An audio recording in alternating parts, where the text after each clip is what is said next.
Generators allow us to take movement, such as someone turning that handle there, and create electricity. Now you know how much you like electricity, at least for powering the device that you're watching this on, so it must be an important topic. What we're going to do is we're going to develop an understanding, and we're going to build from the motor that you've already learned about through another lesson video, and we're going to use that knowledge to develop a better understanding of generators. I won't spend too long on the motor because you can go and watch the video again.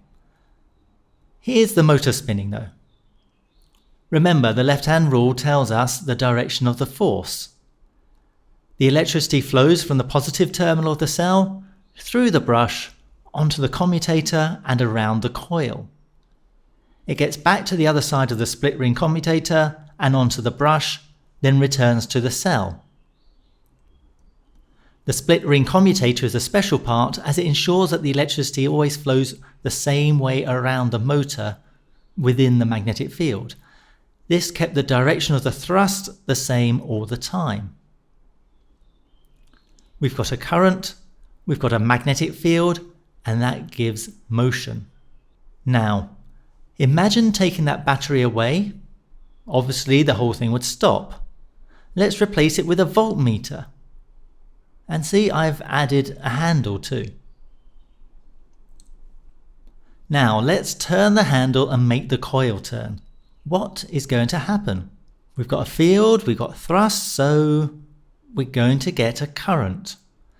This is the same setup as before, so we will get a DC current. This is called a dynamo. It is a DC generator, a direct current generator, and it really does work. Let's have a closer look at this, as it brings together a few things we've covered, including Lenz's law. In fact, I'm going to put the motor and the DC generator side by side so you can see clearly what is the same and, importantly, what is different. Look at the direction of the current in the motor and generator. You can see the direction of movement's the same in both of them, and so is the magnetic field, but the current? I'm going to pause them both. In the motor, the current is going anti-clockwise, but in the generator it is going clockwise. What's going on here? Well, the motor is simple. We just use the left-hand rule. The generator is following Lenz's law, which says that the induced EMF acts in such a way as to oppose the change producing it. Right, so we are turning the handle and inducing the EMF. So the EMF will try to stop the handle from turning. The coil is turning clockwise because of the handle, so the EMF will try to make the coil turn anti-clockwise. To make the right hand side go up, there should be a current coming towards us. And that's what we've got. To be honest though, I'm probably very unusual in wanting to describe the generator like this.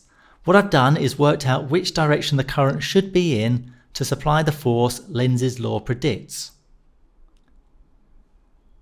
Most people use a right-hand rule instead, and I'll let you go find that out for yourselves.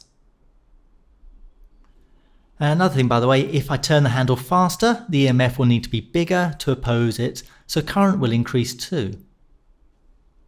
So there you have it. The DC motor and the DC generator are basically the same piece of kit, and they both rely on the split ring commutator. We know how to predict the direction of the thrust in the motor using the left-hand rule, and we also know how to calculate the direction of the current in the generator by considering Lenz's law.